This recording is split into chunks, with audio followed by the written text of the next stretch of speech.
엄마, 할아버지 언제 쫓아내? 그냥 지나가려던 찰나 준호의 목소리가 들렸습니다. 화장실 갔다가 아직 잠이 덜 깬 탓에 잘못 들은 건가 싶었죠. 나 언제 자기 방 생겨? 민수도 있고 지훈이도 다 자기 방 있는데 왜 나만 없어? 9살 손주의 투정이었습니다. 조금만 참아, 준호야. 늦은 시간이니까 목소리 낮춰. 며느리가 달래는 소리가 들렸습니다. 하지만 평소의 차분함과는 달리 어딘가 조급한 기색이 묻어났죠. 엄마가 곧 방 만들어줄게. 그러니까 떼쓰지 마. 맨날 알았어만 하고.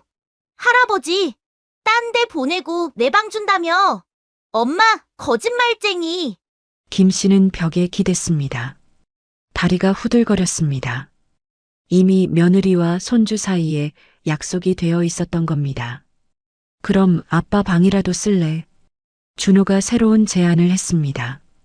그러자 복도에서 급한 발소리가 들렸고 아들의 목소리가 즉각 튀어나왔습니다. 안 돼. 내 서재는 절대 안 돼. 거긴 아빠 방이야. 나도 내 방 필요하단 말이야. 아빠는 맨날 거기서 게임만 하잖아. 게임이 아니라 일이야. 아빠는 거기서 중요한 일을 해. 거짓말. 어제도 유튜브 보고 있었잖아. 며느리가 중재에 나섰습니다. 준호야, 아빠 방은 안 돼. 아빠도 일하는 공간이 필요해. 그럼 할아버지 방은? 할아버지는 일 안 하잖아. 그건 준호가 더 크게 소리쳤습니다. 할아버지는 맨날 TV만 보고 있잖아. 시골 가면 되잖아. 할아버지 시골집 있다며. 준호야, 그렇게 말하면 안 돼. 왜? 엄마가 그랬잖아. 할아버지 시골집 있으니까 거기 가시면 된다고. 김 씨의 가슴이 무너져 내렸습니다. 며느리가 아이 앞에서 그런 말을 했다는 겁니다. 아들이 짜증 섞인 목소리로 말했습니다. 아휴, 준호야. 할아버지가 들으시면 어떡해.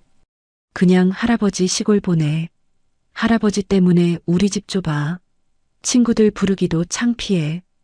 준호야. 다른 애들은 다 자기 방에서 친구들이랑 놀아. 나만 거실에서 놀아야 해. 할아버지가 맨날 거실에서 뉴스 보고 있어서 시끄러워. 아들이 한숨을 쉬며 말했습니다. 여보, 준호 좀 데리고 가. 너무 시끄러워. 준호야, 방으로 가자. 싫어. 내 방이 없잖아.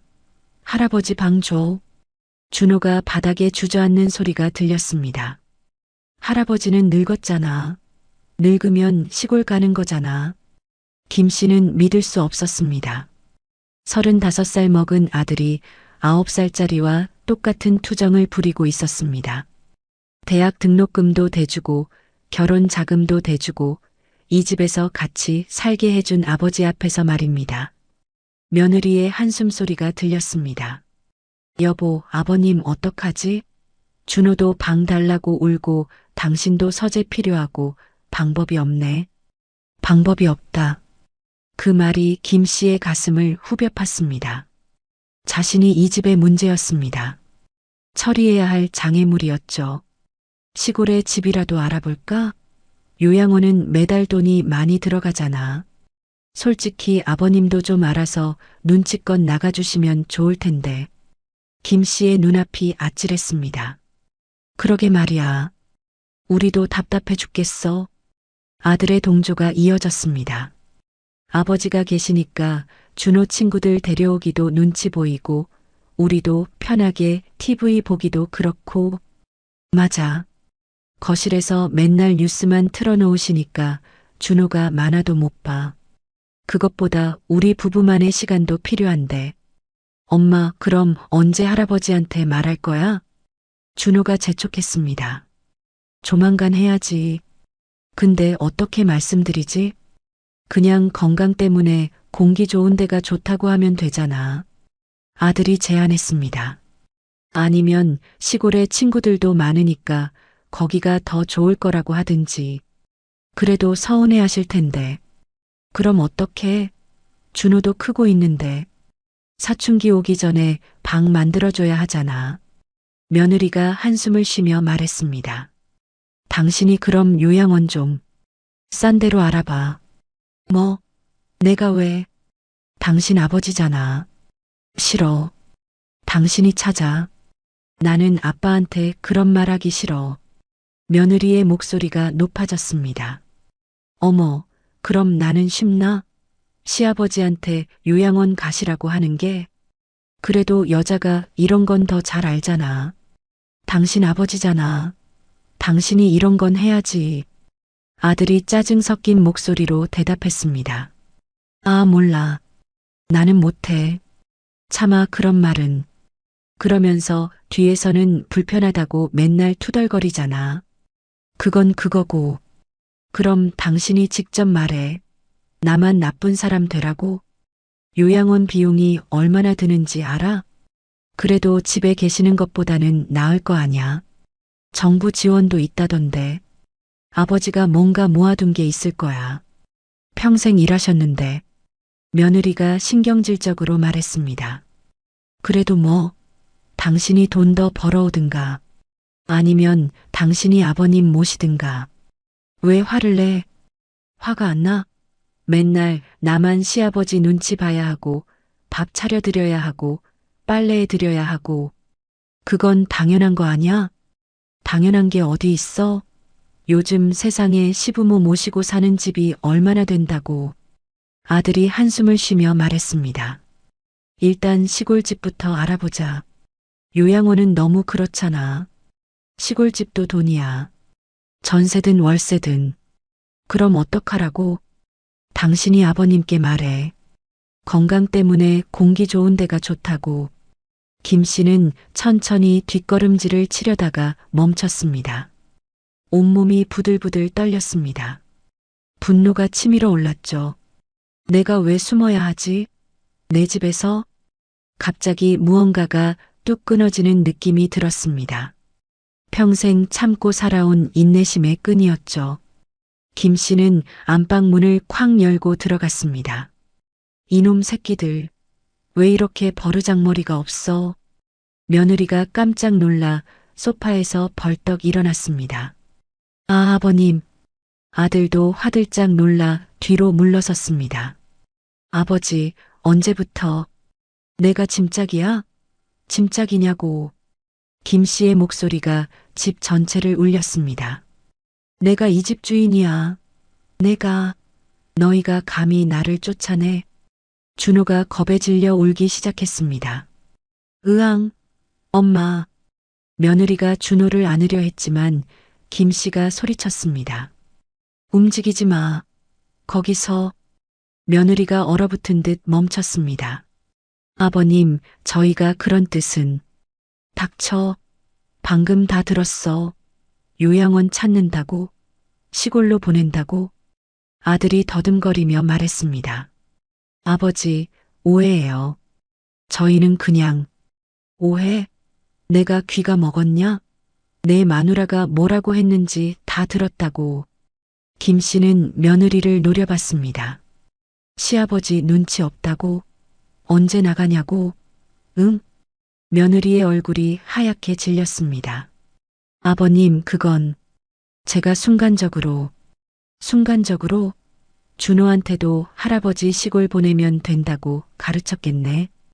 김 씨는 울고 있는 준호를 가리켰습니다.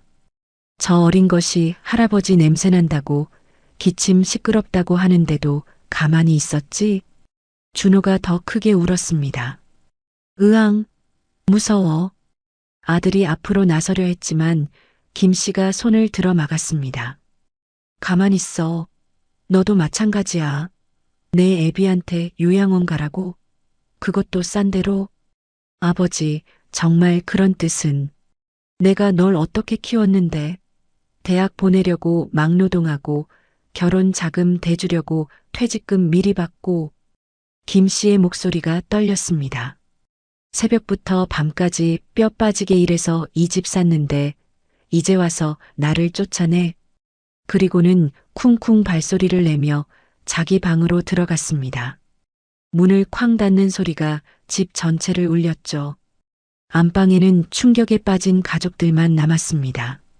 준호는 계속 울고 있었고, 며느리는 주저앉아 있었고, 아들은 멍하니 서 있었습니다. 김 씨는 등기권리증을 펼쳐들고 한참을 바라봤습니다. 그때가 떠올랐습니다. 건설 현장에서 막노동을 하던 시절이었죠. 새벽 5시에 일어나 현장으로 가고 밤 9시가 넘어서야 집에 돌아왔습니다. 시멘트 포대를 지고 계단을 오르내리다 허리를 다쳐 병원에 실려간 적도 있었죠. 아들아, 아빠가 돈 많이 벌어서 너는 공부만 해. 그때 10살이던 아들에게 늘 하던 말이었습니다. 겨울에는 손이 터져 피가 났고 여름에는 땡볕에 쓰러질 뻔한 적도 한두 번이 아니었죠. 그래도 참았습니다. 아들 학원비 때문에, 아들 과외비 때문에. 김 씨는 통장을 만지작거렸습니다. 이 통장에 얼마나 많은 땀이 배어 있는데. 그런데 이제는 나를 짐짝이라고 하는구나. 김 씨는 서류를 만지작거리며 중얼거렸습니다. 누가 주인인지 똑똑히 보여줘야겠어. 김 씨는 서류들을 다시 넣고 서랍을 닫았습니다. 침대에 누워 천장을 바라봤습니다. 어둠 속에서도 천장의 무늬가 보였죠. 40년을 바라본 천장이니 당연했습니다. 그래, 이제는 내 인생을 살아야지. 평생 남을 위해 살았으니 이제는 나를 위해 살 차례야. 아침 6시 알람도 없이 눈이 떠졌습니다. 평소보다 일찍 일어난 것이었죠. 커튼 사이로 새벽 햇살이 들어왔습니다. 김 씨는 침대에서 일어나 기지개를 켰습니다. 화장실에서 세수를 하고 면도를 했습니다. 거울 속 얼굴이 나쁘지 않았죠. 70이 넘었지만 아직 정정했습니다. 동네 사람들도 60대로 본다고 했으니까요. 옷장을 열고 가장 좋은 셔츠를 꺼냈습니다. 아내가 선물한 하늘색 셔츠였죠. 다림질이 필요했습니다. 김 씨는 다리미를 꺼내 정성스럽게 다렸습니다. 주름 하나 없이 반듯하게. 오늘은 중요한 날이니까. 거실로 나가니 며느리가 부엌에서 아침 준비를 하고 있었습니다. 김 씨를 보더니 의외라는 표정을 지었죠. 그리고는 급하게 다가왔습니다. 아버님, 일찍 일어나셨네요? 어디 가세요? 며느리의 얼굴은 밤새 잠을 못 잔 듯 부어 있었습니다. 눈가는 빨갛게 충혈되어 있었죠. 아버님, 어제는 정말 죄송해요. 그런 뜻이 아니었는데.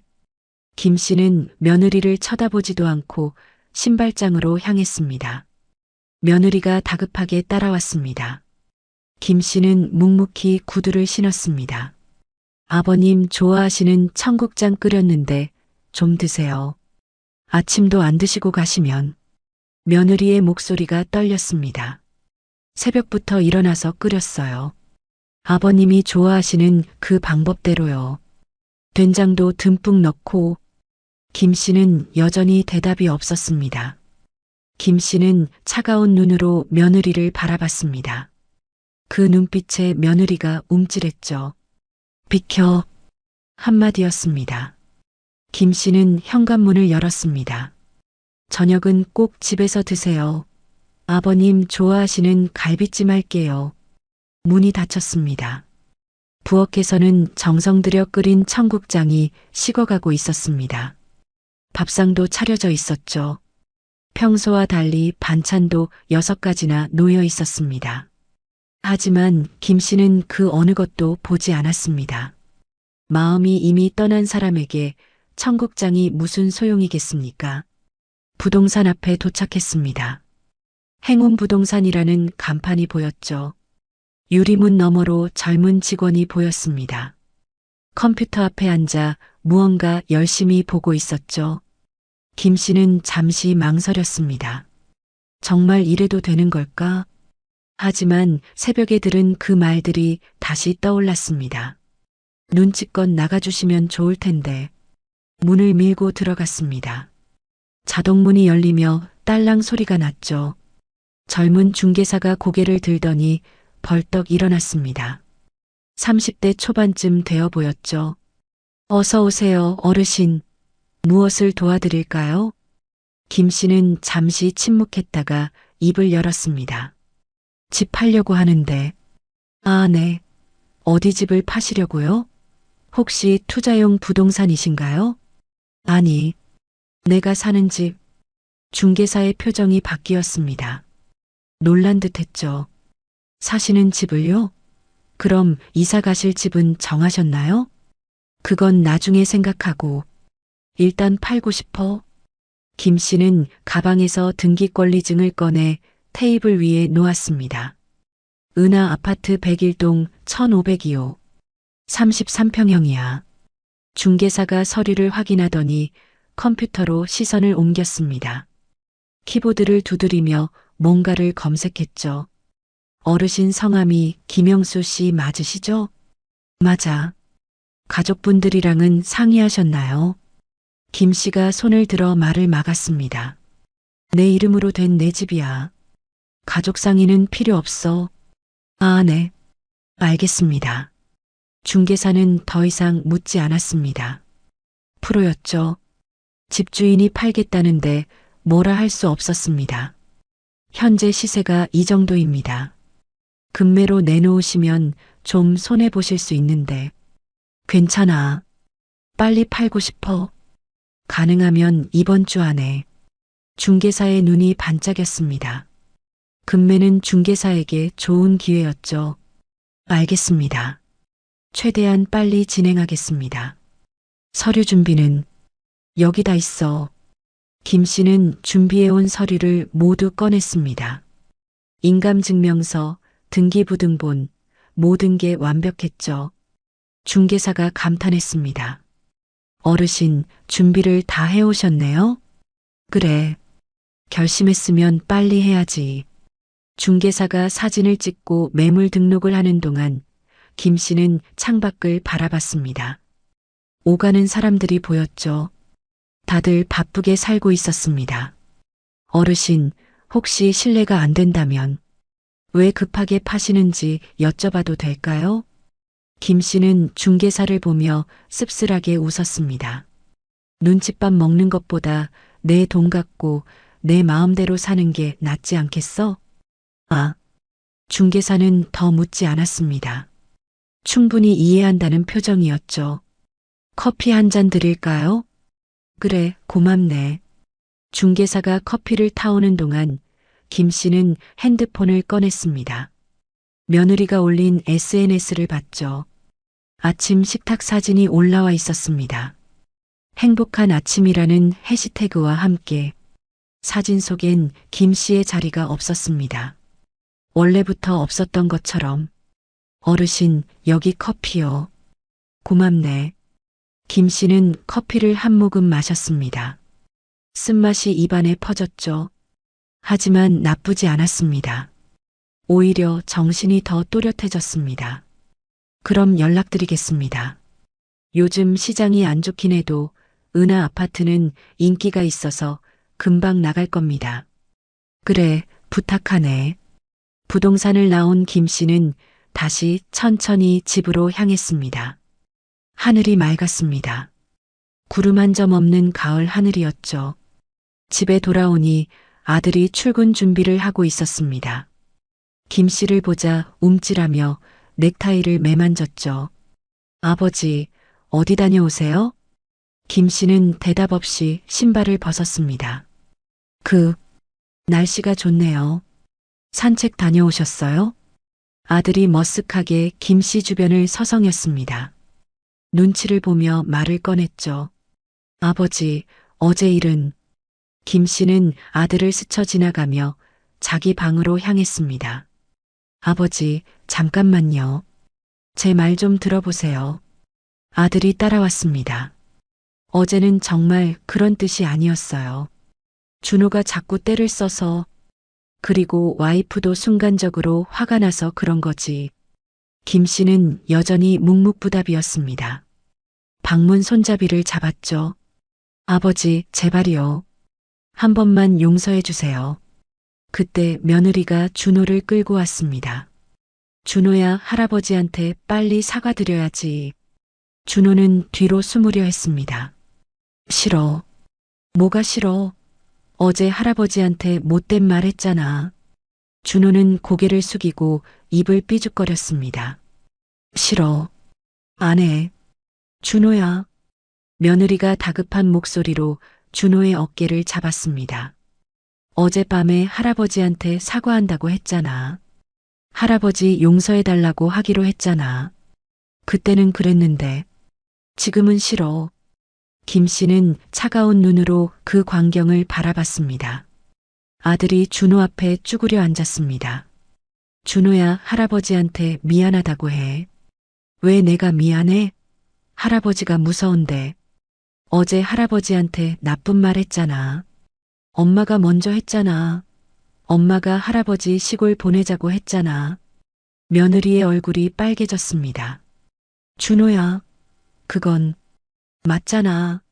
엄마가 이모한테 전화해서 그랬잖아. 아들이 당황해서 준호의 입을 막으려 했습니다. 준호야, 그만해. 김 씨는 그들을 지나쳐 방으로 들어갔습니다. 아버지. 아들이 문을 잡으려 했지만 김 씨가 먼저 닫아버렸죠. 문 밖에서 신랑이 하는 소리가 들렸습니다. 준호야, 왜 그런 말을 해? 사실이잖아. 그래도 할아버지 앞에서는 엄마, 아빠가 맨날 거짓말하래. 며느리의 한숨 소리가 들렸습니다. 일단 회사 가야 해. 늦었어. 밖에서 아들의 목소리가 들렸습니다. 아버지, 저 회사 가요. 저녁에 다시 얘기해요. 대답은 하지 않았습니다. 준호야, 방에 가서 학교 갈 준비해. 이제 시작이었습니다. 돌이킬 수 없는 일이 시작된 것이었죠. 그런데 이상하게도 후회는 없었습니다. 오히려 시원했습니다. 가슴속에 응어리졌던 무언가가 풀리는 기분이었죠. 며칠이 지난 목요일 아침, 집안이 유난히 소란스러웠습니다. 거실에는 커다란 캐리어 3개가 줄지어 서 있었고 온갖 여행용품들이 소파 위에 흩어져 있었죠. 여보, 수영복 넣었어? 며느리가 화장대 앞에서 선글라스를 고르며 물었습니다. 분홍색을 썼다가 벗고 검은색을 썼다가 또 벗었죠. 당연하지. 2벌이나 넣었어. 아들이 캐리어 지퍼를 잠그며 대답했습니다. 선크림은? 그것도 넣었다니까. 준호가 새로 산 유니콘 튜브를 안고 거실을 뛰어다녔습니다. 엄마, 빨리 가자. 비행기 놓치면 어떡해. 시간 많아. 그만 뛰어다녀. 아빠, 거기 수영장 진짜 커? 엄청 크지. 바다도 바로 앞이고. 김 씨는 방문을 살짝 열고 그 광경을 지켜봤습니다. 가족여행. 자신만 빼고 떠나는 여행이었죠. 아무도 그에게 묻지 않았습니다. 가시겠냐고, 같이 가고 싶으시냐고. 준호야, 할아버지한테 인사하고 가야지. 며느리가 형식적으로 말했습니다. 싫어. 빨리 가자. 그래도. 아유, 됐어. 늦겠다. 아들이 캐리어를 끌며 현관으로 향했습니다. 아버지, 저희 여행 다녀올게요. 복도에서 외치는 목소리였습니다. 김 씨는 대답하지 않았죠. 어차피 대답을 기다리는 것도 아니었으니까요.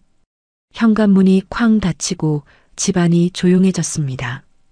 김 씨는 거실로 나왔죠. 아침 식탁에는 먹다 남은 빵 부스러기와 커피 잔이 그대로 있었습니다. 치우고 간 것도 없었죠. 김 씨는 핸드폰을 꺼냈습니다. 부동산에서 연락이 와 있었습니다. 어르신, 매수자 나타났습니다. 내일 오후 계약 가능하신가요? 좋아. 몇 시? 3시는 어떠세요? 알았어. 김 씨는 답장을 보내고 방으로 들어갔습니다. 먼저 옷가지를 담았죠. 겨울 코트 2벌, 셔츠 몇 장, 속옷과 양말. 필요한 것만 골랐습니다. 2번째 박스엔 책을 담았습니다. 아내가 좋아하던 시집, 자주 읽던 수필집 몇 권. 표지가 낡았지만 버릴 수 없는 것들이었죠. 세 번째 박스엔 사진과 소품들.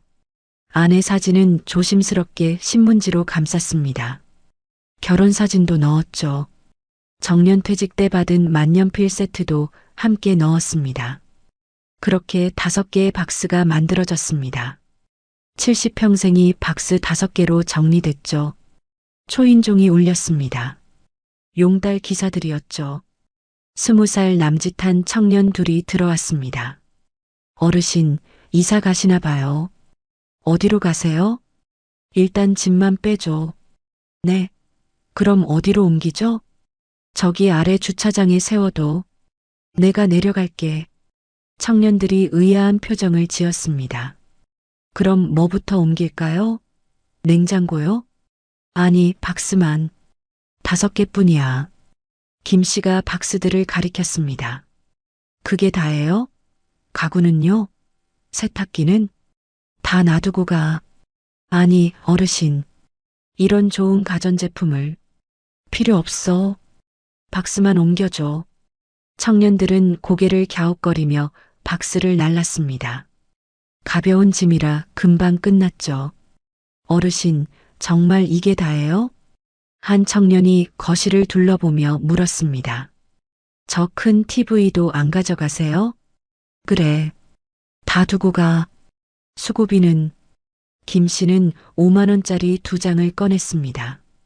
나눠 갖고 점심 사 먹어. 아이고, 너무 많이 주시는데요. 됐어. 수고했어. 청년들이 내려간 후 김 씨는 빈 방을 둘러봤습니다. 자신의 흔적이 사라진 방이었죠. 마치 처음부터 없었던 사람처럼. 거실로 나와 가족 사진을 봤습니다. 작년 설날에 찍은 사진. 4명이 웃고 있었죠. 그때는 정말 가족이라고 생각했습니다. 김 씨는 현관으로 향했습니다. 신발장 위에 열쇠를 놓았죠. 더 이상 필요 없는 열쇠였습니다. 문을 열고 나가려는데 복도에서 이웃집 아주머니와 마주쳤습니다. 어머, 김 씨 어르신. 어디 가세요? 그냥 잠깐. 따님이랑 손주는 여행 갔나 봐요? 아까 캐리어 끌고 나가던데. 그래요. 어르신은 안 가세요? 김 씨는 대답 대신 고개만 끄덕이고 엘리베이터에 탔습니다. 주차장에 내려가니 용달차에 박스가 실려 있었습니다. 김 씨는 조수석에 올랐죠. 어디로 모실까요? 강남역 근처 원룸으로. 네, 알겠습니다. 차가 움직이기 시작했습니다. 아파트를 빠져나가며 김 씨는 뒤를 돌아봤죠. 백일동이 멀어져 갔습니다. 15년을 산 집이 점점 작아졌습니다. 원룸에 도착했습니다. 다시 살 곳을 찾기 전에 한 달만 임시로 계약한 집이었습니다. 창밖으로 사람들의 발이 지나가는 게 보였습니다. 바쁘게 오가는 발걸음들. 다들 자기 삶을 살고 있었죠. 김 씨는 침대에 앉았습니다. 핸드폰을 꺼내 시간을 확인했죠. 오후 2시. 가족들은 이제 비행기를 탔을 겁니다. 며느리의 SNS를 확인했습니다. 역시나 사진이 올라와 있었죠. 공항에서 찍은 셀카. 드디어 출발. 꿀 같은 휴가 시작. 이라는 글과 함께 준호가 여권을 들고 브이를 하고 있었고 아들은 커피를 들고 웃고 있었습니다. 며느리는 선글라스를 머리에 올리고 활짝 웃고 있었죠. 잘 놀아라. 김 씨는 핸드폰을 내려놓고 창밖을 봤습니다. 일주일 후가 재미있겠네. 푸켓 공항에 도착한 비행기에서 내린 준호가 환호성을 질렀습니다. 와, 여기 진짜 덥다. 엄마, 바로 수영장 가도 돼? 호텔 먼저 가야지. 짐도 풀어야 하고. 며느리가 선글라스를 쓰며 말했습니다. 공항 밖으로 나오자 후끈한 열기가 얼굴을 덮쳤죠. 동남아 특유의 습한 공기였습니다. 여보, 택시 불러. 그랩앱으로 불렀어. 5분 후에 온대. 아들이 핸드폰을 보며 답했습니다. 리조트에 도착하자 준호가 또 소리쳤습니다. 대박! 수영장 진짜 크다. 야자수로 둘러싸인 거대한 수영장이 눈앞에 펼쳐져 있었습니다. 에메랄드빛 바다도 보였죠. 엄마, 나 지금 들어가도 돼? 방에 짐 먼저 놓고 체크인을 마치고 방에 들어선 며느리가 침대에 몸을 던졌습니다. 아, 좋다. 진짜 오길 잘했어. 그러게. 이렇게 여유로운 게 얼마만이야. 아들이 발코니 문을 열었습니다. 바다가 한눈에 들어왔죠. 여보, 사진 찍어줘. 인스타에 올려야지. 며느리가 발코니에서 포즈를 취했습니다. 바람에 머리카락이 날렸죠. 더 웃어. 자연스럽게. 이렇게? 그래, 예쁘다. 준호가 수영복으로 갈아입고 나왔습니다. 아들이 맥주를 마시며 말했습니다. 이번 여행 정말 완벽해. 맞아. 스트레스 다 풀렸어. 며느리가 동의했습니다. 우리끼리만 있으니까 정말 좋아. 응. 아무 눈치 안 보고. 별이 가득한 하늘을 보며 세 사람은 만족스러운 표정을 지었습니다. 일주일 후 집에 돌아가면 무슨 일이 기다리고 있을지 그들은 전혀 모른 채 금요일 오후 3시 김영수 씨는 부동산 사무실에 도착했습니다. 어제 이사를 마치고 원룸에서 첫날 밤을 보낸 후였죠. 중개사가 반갑게 맞이했습니다. 어르신 오셨네요. 매수자분도 곧 도착하실 겁니다. 그래. 김 씨는 테이블에 앉아 서류를 확인했습니다. 등기권리증, 인감증명서, 주민등록등본. 모든 게 완벽했죠. 10분 후 젊은 부부가 들어왔습니다. 30대 초반으로 보였죠. 여자가 배가 불러 있었습니다.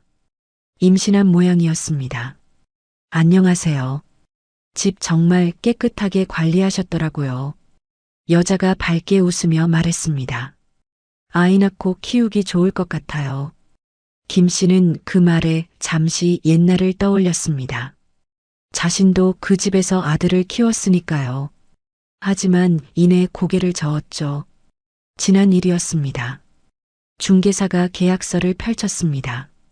자, 그럼 계약서 내용 확인하시고요. 매매가 5억 8천, 계약금 10%는 이미 입금되었고 잔금은 일주일 후 월요일에 치르기로 하셨죠? 네, 맞습니다. 젊은 남자가 고개를 끄덕였습니다. 대출 승인도 다 났어요. 월요일에 바로 입금 가능합니다. 김 씨가 물었습니다. 언제 들어올 건가? 잔금일 바로 들어가려고요. 이사 준비 다 해놨거든요. 그래. 계약서에 도장을 찍는 김 씨의 손은 떨리지 않았습니다. 오히려 담담했죠. 어르신은 어디로 이사 가세요? 여자가 조심스럽게 물었습니다. 작은 데로. 아, 네. 집에 있는 가구들은 기본 옵션이라 생각하고 그냥 쓰면 돼요. 어머, 정말요? 그냥 두고 가시는 거예요? 그냥 두고 갈 거예요. 어차피 나한테는 필요 없으니까. 애들 오면 그때 자기들 옷만 챙겨서 나가라고 하면 됩니다. 서류 작성이 끝나자 중개사가 말했습니다. 수고하셨습니다. 이제 잔금일만 기다리면 됩니다. 젊은 부부가 일어서며 김 씨에게 인사했습니다. 부동산을 나온 김 씨는 근처 공원 벤치에 앉았습니다. 오후 햇살이 따뜻했죠. 노인 몇 명이 장기를 두고 있었고 비둘기들이 모이를 쪼고 있었습니다. 핸드폰이 울렸습니다. 은행에서 온 문자였죠. 계약금 5,800만 원이 입금됐다는 내용이었습니다. 김 씨는 통장 잔액을 확인했습니다. 연금과 저축, 그리고 이제 계약금까지 충분한 돈이었죠. 혼자 살기엔 넘치도록. 저녁 무렵 원룸으로 돌아왔습니다. 편의점에서 산 도시락을 데워 먹었죠. 혼자 먹는 저녁이었지만 불편하지 않았습니다. 월요일 오후 1시 인천공항에 도착한 비행기에서 가족 3명이 내렸습니다. 준호가 유니콘 튜브를 안고 졸린 눈을 비볐죠. 엄마, 나 졸려. 집 가서 자. 조금만 참아. 며느리도 장시간 비행에 지쳐 보였습니다. 선글라스로 부은 얼굴을 가렸죠. 여보, 짐 찾아야지. 응, 가자. 수화물을 찾고 공항버스 정류장으로 향했습니다. 아들이 캐리어 3개를 힘겹게 끌었죠.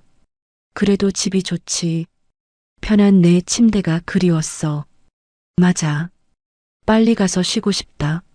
1시간 후 아파트 단지에 도착했습니다. 택시에서 내린 가족은 캐리어를 끌고 엘리베이터로 향했죠. 준호야, 일어나.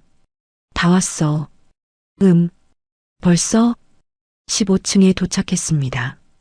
아들이 현관문 앞에서 비밀번호를 눌렀죠. 삑삑삑, 비밀번호가 틀렸습니다.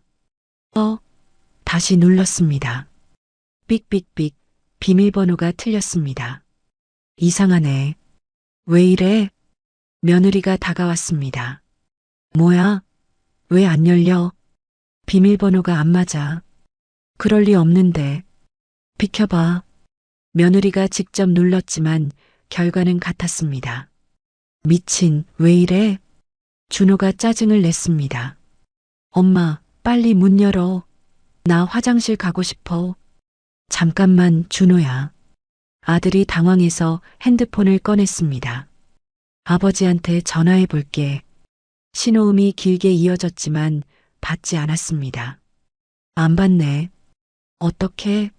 설마 아버님이 비밀번호 바꾸신 건 아니겠지? 그때 옆집 문이 열렸습니다. 이웃 아주머니가 나왔죠. 어머, 왔어요? 아, 네. 그런데 저희 집 비밀번호가 안 맞아서 아주머니의 표정이 이상해졌습니다.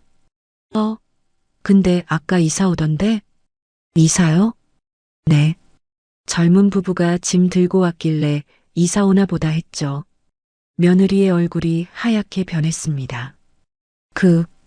그게 무슨 말이에요? 아니, 새 입주자라고 인사하던데요? 임신한 여자분이랑 남자분이. 아들이 다급하게 물었습니다. 그럴 리 없어요. 여기 우리 집인데. 그때 복도 끝에서 누군가 나타났습니다.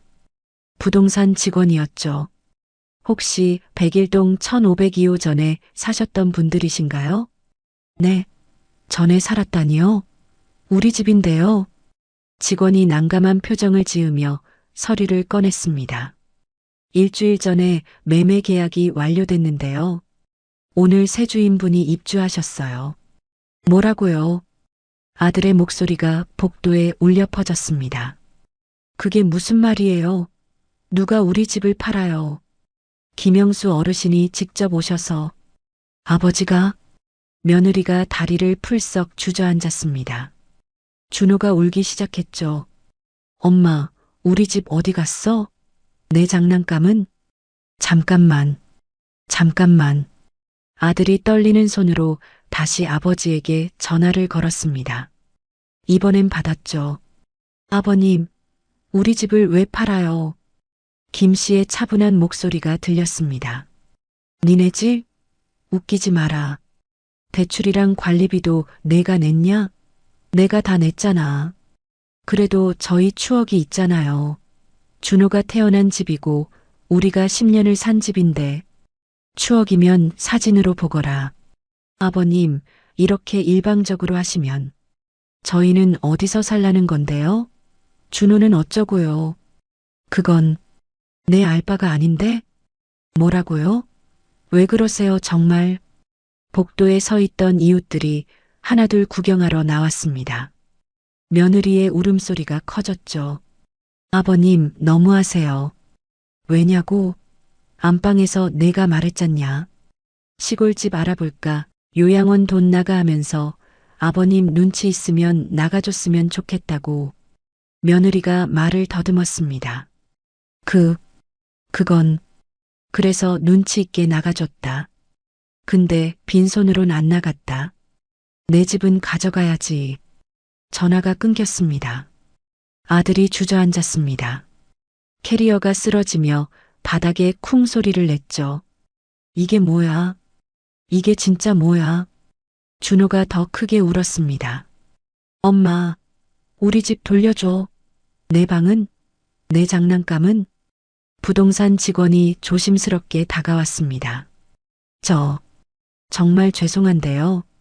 새 주인분이 곧 오실 거라. 어디로 가라는 거예요?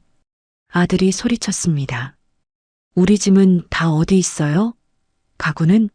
옷은? 그건 저도 모르겠는데. 아마 전 주인 어르신이. 그때 엘리베이터가 열리고 젊은 부부가 내렸습니다. 저기, 무슨 일이세요?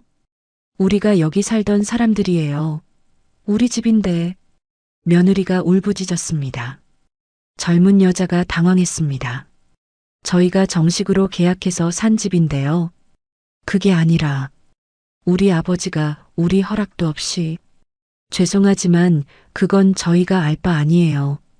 저희는 정당하게 돈 주고 샀어요. 자꾸 이러시면 경찰 부를게요. 경찰? 우리 집에서 우리를 쫓아내면서 경찰을 불러요?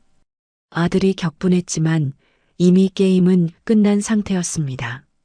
준호가 바닥에 주저앉아 울었습니다. 싫어. 여기서 안 갈래. 우리 집이야. 며느리가 준호를 억지로 일으켰습니다. 우선 나가자. 여보, 캐리어 좀. 세 사람은 비틀거리며 엘리베이터로 향했습니다. 이웃들의 수군거리는 소리가 들렸죠. 저런 쯧쯧. 저 집 며느리가 시아버지한테 그렇게 눈치 줬대. 그러게 얹혀 살면 주제를 알아야지. 아들도 영 시원찮네.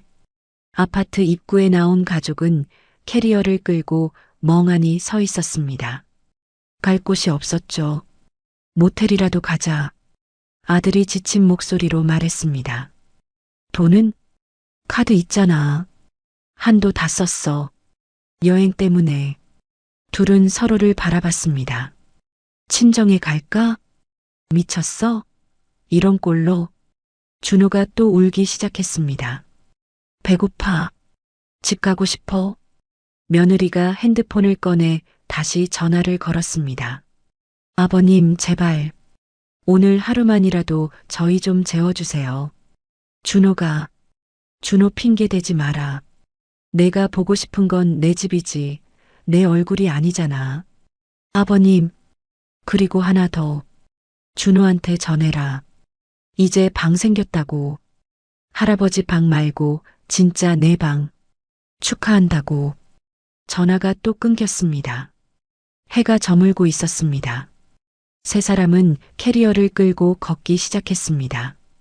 어디로 가야 할지도 모른 채.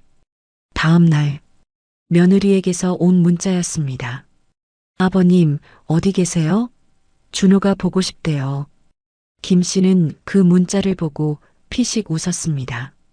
자기 방 달라고 할아버지 쫓아내자던 그 준호가 갑자기 할아버지를 보고 싶어 한다는 겁니다. 준호? 자기 방 달라 울던 애 아니냐? 이제 할아버지가 왜 필요하겠어? 난 안 보고 싶다. 1분도 안 돼서 다시 문자가 왔습니다. 아버님, 저희가 정말 잘못했어요. 용서해 주세요. 김 씨는 짧게 답했습니다. 용서는 무슨. 각자 살면 되지. 핸드폰을 내려놓았는데 또 울렸습니다. 이번엔 길었죠. 아버님, 저희가 잘못한 건 알아요. 하지만 이렇게까지 하실 필요는 없잖아요. 준호는 죄가 없어요. 애가 철이 없어서 그런 말을 한 거예요. 제발 한 번만 용서해 주세요. 김 씨는 답장을 치기 시작했습니다. 철이 없는 건 애만이 아니잖아. 어른들이 뭘 가르쳤길래 9살짜리가 할아버지 쫓아내자고 하냐. 보내고 나니 속이 시원했습니다. 그래도 가족인데 이렇게 하시면. 가족? 나를 짐짝 취급하는 게 가족이냐? 그건. 됐어. 더 이상 연락하지 마라. 다시 문자가 왔습니다. 아버지, 언젠가는 후회하실 거예요. 김 씨는 답했습니다. 후회는 너희가 하겠지. 부모 무시한 대가가 어떤 건지. 문자 공방이 끝난 지 사흘째 되는 날, 김영수 씨는 원룸을 정리하기 시작했습니다. 고향으로 내려갈 준비였죠. 박스 5개를 다시 테이프로 봉했습니다. 부동산에 전화를 걸었습니다. 원룸 계약 해지하려고 하는데, 아, 어르신. 벌써요? 일주일밖에 안 됐는데. 고향 내려가려고. 보증금 돌려받으시려면 한 달은 기다리셔야. 괜찮아. 천천히 처리해. 전화를 끊고 김 씨는 기차표를 예매했습니다. 내일 오전 10시 고향으로 가는 무궁화호였죠. 짐을 싸면서 김 씨는 지난 일주일을 되돌아봤습니다. 집을 팔고 가족과 연을 끊고 이제 고향으로 돌아가는 길. 후회는 없었습니다. 다음 날 아침 김 씨는 서울역에 도착했습니다. 평일 오전이라 한산했죠. 박스들을 수화물로 붙이고 플랫폼으로 올라갔습니다. 기차에 올라 창가 자리에 앉았습니다. 서울의 빌딩들이 차창 밖으로 스쳐 지나갔죠. 점점 멀어지는 도시를 보며 김 씨는 깊은 숨을 내쉬었습니다. 이제 정말 끝이구나. 기차는 천천히 속도를 높였습니다. 도시를 벗어나자 논밭이 나타났고 산이 보이기 시작했죠. 김 씨는 눈을 감았습니다. 어린 시절 고향의 모습이 떠올랐습니다. 3시간 후 기차는 작은 역에 도착했습니다. 김 씨의 고향이었죠. 역사는 예전 그대로였습니다. 낡은 간판, 벗겨진 페인트, 모든 게 추억 속 그대로였죠. 역 앞에서 택시를 탔습니다. 어디 가십니까? 송정리 큰 말. 아, 거기요. 요즘 사람이 별로 없던데. 내 고향이야. 기사가 백미러로 김 씨를 봤습니다. 고향 오신 거예요? 오랜만이신가 봐요. 50년 만이야. 오래됐네요. 택시는 구불구불한 시골길을 달렸습니다. 양옆으로 논이 펼쳐져 있었고 허수아비가 바람에 흔들렸죠. 마을 입구에 도착했습니다. 송정리라고 쓰인 비석이 보였습니다. 김 씨는 택시비를 내고 내렸죠. 여기서 괜찮으세요? 응. 걸어갈게. 택시가 떠나고 김 씨는 천천히 마을로 들어갔습니다. 포장도 안 된 흙길이었지만 발걸음은 가벼웠죠. 고향집이 보였습니다. 대문은 녹슬어 있었고 마당엔 잡초가 무성했습니다. 하지만 집은 멀쩡했죠. 이웃이 가끔 봐준 덕분이었습니다. 창문을 열자 신선한 공기가 들어왔습니다. 도시의 매연 대신 흙냄새와 풀냄새가 났죠. 짐을 풀고 청소를 시작했습니다. 빗자루로 먼지를 쓸고 걸레로 바닥을 닦았죠. 2시간쯤 지나자 집이 사람 사는 곳처럼 변했습니다. 해가 기울 무렵 마당에 나와 앉았습니다. 평상은 낡았지만 아직 쓸만했죠. 하늘을 올려다보니 구름이 붉게 물들어 있었습니다. 이게 진짜 하늘이지. 서울의 하늘과는 달랐습니다. 넓고 깊고 맑았죠. 이웃집에서 누군가 나왔습니다. 김 씨보다 나이가 더 많아 보이는 할머니였죠. 어머, 영수 씨 아니야? 박 씨 아주머니. 언제 왔어? 오늘 왔어요. 할머니가 다가와 김 씨의 손을 잡았습니다. 혼자 왔어? 아들은? 그냥 혼자 왔어요. 밥은 먹었어? 아직. 우리 집 가자. 국 끓여놨어. 김 씨는 할머니를 따라갔습니다. 된장국 냄새가 코를 찔렀죠. 오랜만에 맡는 고향의 냄새였습니다. 여기 앉아. 할머니가 밥상을 차렸습니다. 된장국, 김치, 나물. 소박했지만 정성스러운 밥상이었죠. 맛있게 먹어. 고마워요. 김 씨는 밥을 한 숟가락 떴습니다. 눈물이 날 뻔했죠. 너무 오랜만에 먹는 따뜻한 집밥이었으니까요. 서울서 무슨 일 있었어? 할머니가 조심스럽게 물었습니다. 그냥 이제 고향에서 살려고요.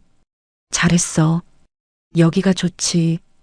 공기도 좋고 물도 좋고 식사를 마치고 김 씨는 자기 집으로 돌아왔습니다. 방에 이불을 깔고 누웠죠. 천장에 나무 무늬가 보였습니다. 어린 시절 보던 그 무늬였죠. 핸드폰을 확인했습니다. 며느리에게서 문자가 와 있었습니다.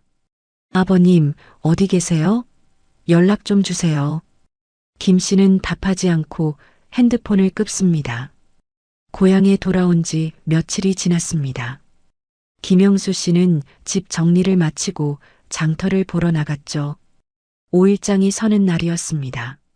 장터는 시끌벅적했습니다. 아낙네들이 채소를 소쿠리에 담아 늘어놓고 있었고 한쪽에선 아이들이 공깃돌을 튀기며 놀고 있었죠. 국밥집에서는 구수한 냄새가 풍겼습니다. 김 씨는 천천히 걸으며 구경했습니다. 서울의 대형마트와는 달랐죠. 정겨웠습니다. 아니, 이 얼굴, 이거 김 씨 아니요? 갑자기 큰 목소리가 들렸습니다. 김 씨가 고개를 돌리자 마을 입구에서 팔을 번쩍 든 노인이 보였죠. 햇볕에 그을린 얼굴, 희끗희끗한 머리. 박 이장이었습니다. 네가 웬일이냐, 이 마을로 돌아오고. 박 이장이 성큼성큼 다가왔습니다. 김 씨도 모르게 발걸음이 빨라졌죠. 야, 박 이장. 아직도 안 죽고 잘 살고 있었구먼. 허허, 죽긴 왜 죽어.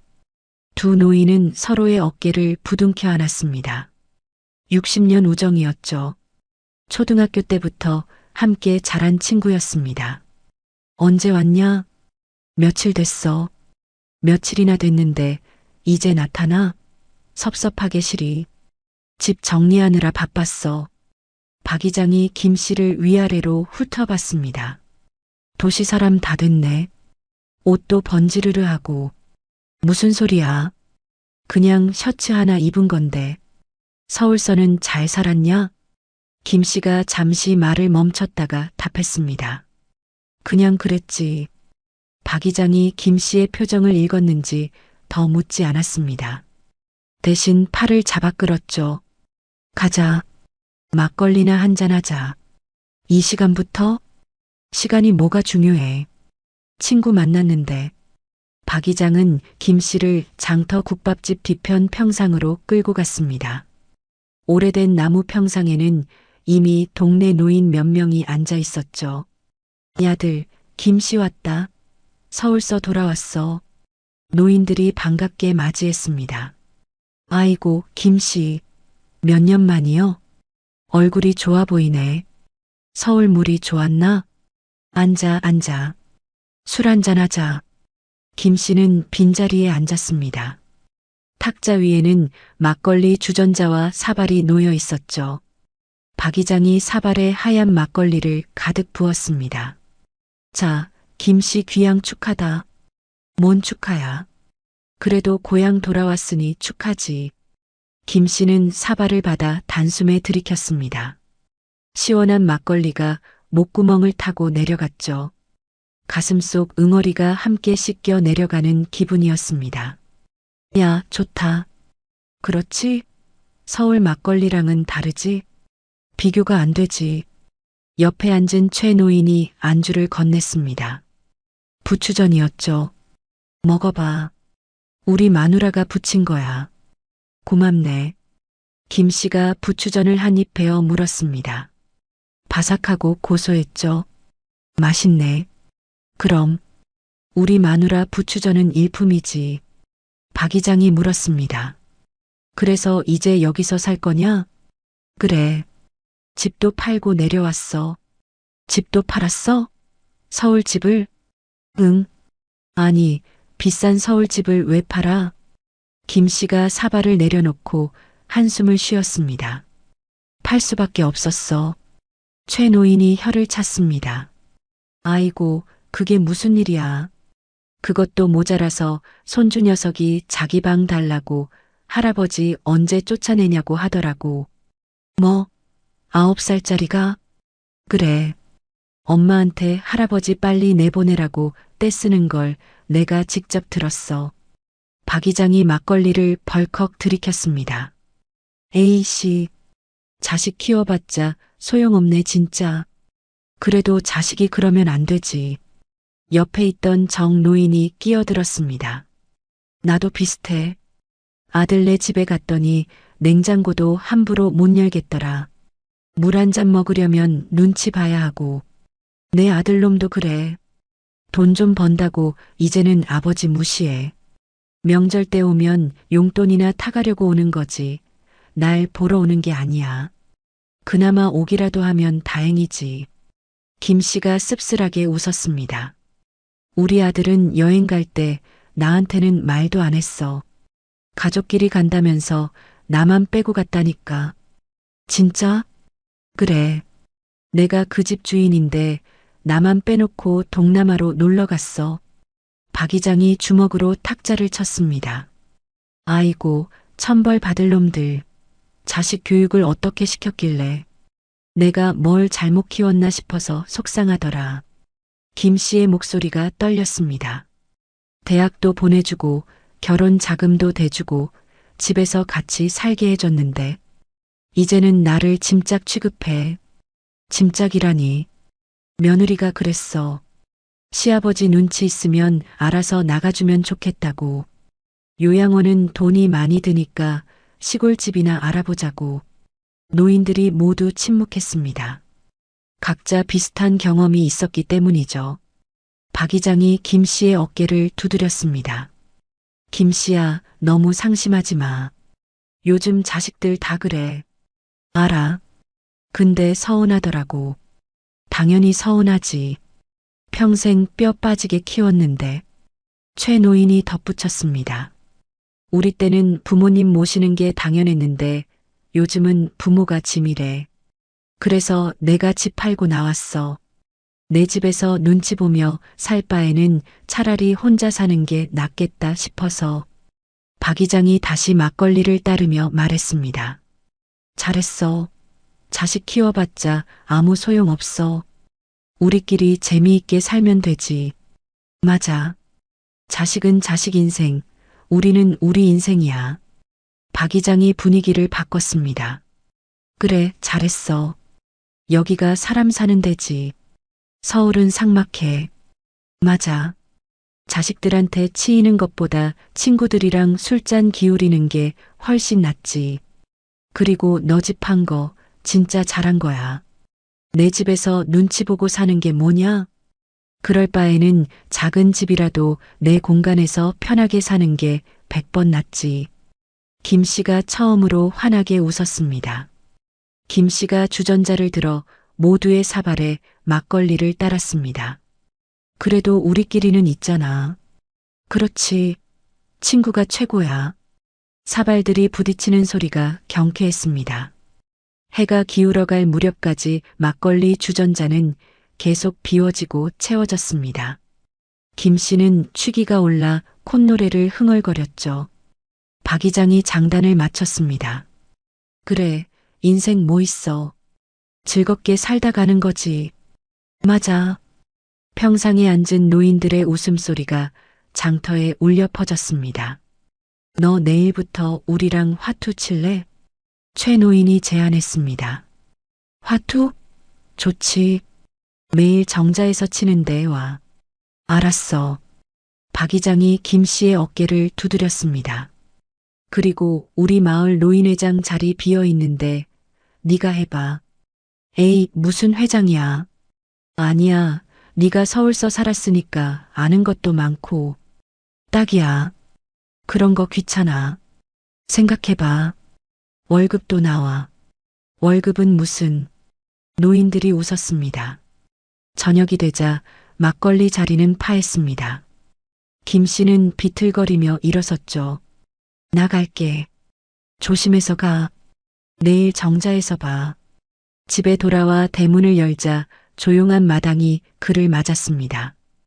혼자였지만 외롭지 않았죠. 오늘 만난 친구들의 얼굴이 떠올랐으니까요.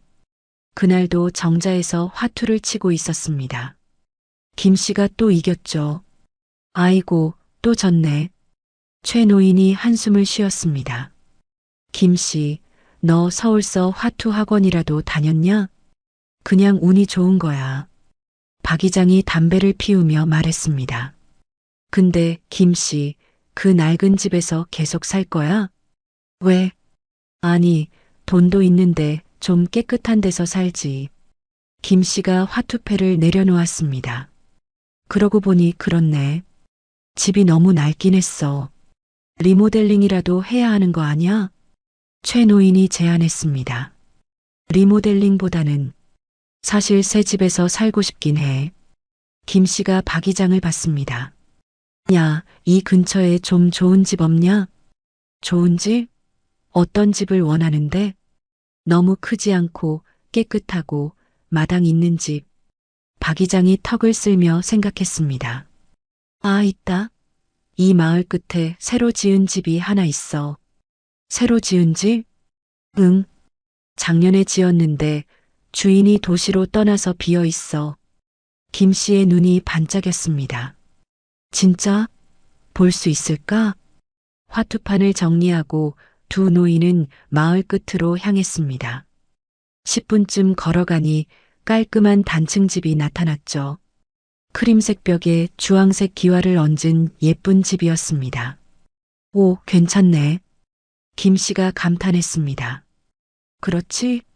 젊은 부부가 전원주택으로 지었는데 일 때문에 다시 서울로 갔어. 대문을 열고 들어가니 넓은 마당이 펼쳐졌습니다. 한쪽엔 텃밭도 있었죠. 마당도 넓고 좋네. 집안도 봐. 박 이장이 열쇠를 꺼내 문을 열었습니다. 거실은 통유리로 되어 있어 햇빛이 가득 들어왔죠. 부엌도 현대식이었고 방도 2개나 있었습니다.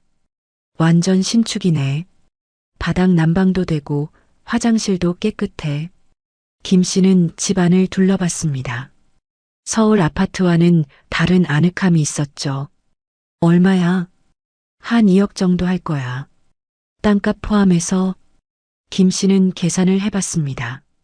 집 한 돈이 5억이 넘으니 충분했죠. 주인 연락처 있어?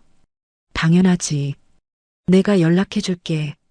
거실 창문으로 뒷산이 보였습니다. 푸른 산과 맑은 하늘. 김 씨는 이 풍경이 마음에 들었죠.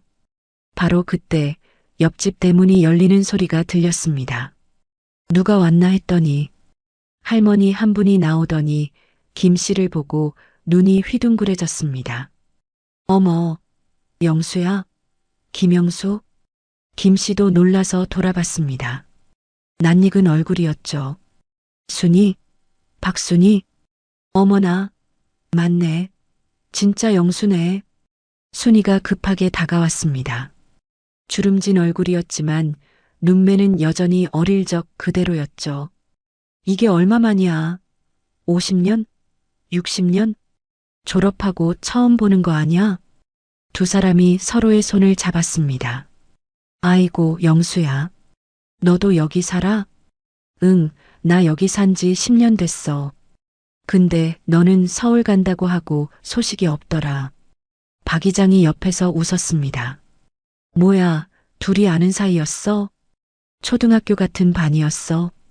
영수가 우리 반 반장이었지. 순이가 김 씨를 위아래로 훑어봤습니다. 아직도 건강해 보이네. 부인은 5년 전에 먼저 갔어. 아이고, 나도 우리 영감 3년 전에 암으로 보냈어. 두 사람이 잠시 침묵했습니다. 애들은? 순이가 한숨을 쉬었습니다. 둘 있는데 큰애는 캐나다, 작은애는 호주로 이민 갔어. 연락은 하고 가끔 전화나 하지. 명절에도 안 와. 비행기 표가 비싸다나? 김 씨가 고개를 끄덕였습니다. 나도 비슷해. 아들 하나 있는데 이제 남이나 다름없어. 왜? 무슨 일 있었어? 긴 얘기야. 순이가 김 씨의 팔을 잡았습니다. 우리 집 가자. 차라도 한잔하면서 얘기해. 아니야, 괜찮아. 뭐가 괜찮아. 60년 만에 만났는데. 박 이장도 같이 가자. 박 이장이 손을 흔들었습니다. 나는 볼 일이 있어서 너희들끼리 얘기해. 순이의 집은 깔끔했습니다. 혼자 사는 집치고는 정리가 잘 되어 있었죠. 앉아. 커피 마실래? 차 마실래? 아무거나. 순이가 커피를 타오며 말했습니다. 영수야, 서울서 잘 살았어? 그냥 그랬지. 애들이 속 썩여? 김 씨가 쓴웃음을 지었습니다. 속 썩인 정도가 아니라 나를 집에서 쫓아내려고 했어. 뭐? 진짜? 그래서 집 팔고 내려온 거야. 순이가 혀를 찼습니다. 요즘 애들이 다 그래. 부모를 뭘로 보는지. 너도 그랬구나. 나야 뭐. 이민 간 애들이 오라고는 하는데 가고 싶지 않아. 여기가 내 집인데. 김 씨가 커피를 한 모금 마셨습니다. 그래도 우리 같은 처지끼리 이웃이 되니 좋네. 맞아. 외롭지 않게 지내자. 순이가 갑자기 생각난 듯 말했습니다. 참 영수야.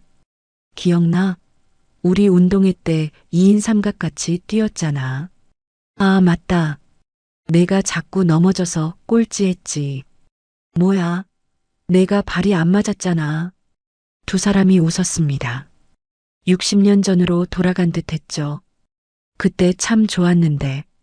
그러게. 그때는 아무 걱정 없었는데. 순이가 김 씨를 보며 말했습니다. 영수야, 여기서 살 거야? 응. 옆집 사려고. 진짜? 그럼 우리 이웃이네. 그래. 잘 부탁해. 뭘? 우리 나이에 서로 의지하며 살아야지. 두 노인은 마주보며 웃었습니다. 고향에 돌아와 옛 친구를 만나니 마음이 한결 가벼워졌습니다. 정자로 돌아오는 길에 박 이장이 말했습니다. 그 집 사면 우리 집이랑도 가까워. 매일 놀러 갈게. 김 씨가 웃었습니다. 그래, 매일 와. 막걸리 사둘게. 계약은 간단했습니다. 김 씨는 현금이 있었고 주인도 빨리 팔고 싶어 했으니까요. 일주일 후 김 씨는 새 집으로 이사했습니다. 박스 5개를 옮기는 건 금방이었죠. 와, 진짜 좋다. 거실에 서서 김 씨는 만족스러운 표정을 지었습니다. 박 이장이 막걸리를 들고 왔습니다. 집들이 선물이야. 고맙네. 두 노인은 마당에 앉아 막걸리를 마셨습니다. 이제 진짜 정착한 거네. 그래. 여기서 뼈 묻을 거야. 잘했어. 고향이 최고지. 그날 밤 김 씨는 새 집에서 첫날 밤을 보냈습니다. 깨끗한 방, 따뜻한 바닥, 조용한 밤. 모든 게 완벽했죠. 여보, 우리 새 집이야. 이제 여기서 편하게 살 거야. 아내 사진이 창가에 놓여 있었습니다. 달빛이 사진을 비추고 있었죠. 새 집에서 한 달이 지난 어느 저녁, 김영수 씨는 박 이장과 함께 마을 뒷산에 올랐습니다. 고향 마을이 한눈에 내려다 보이는 곳이었죠.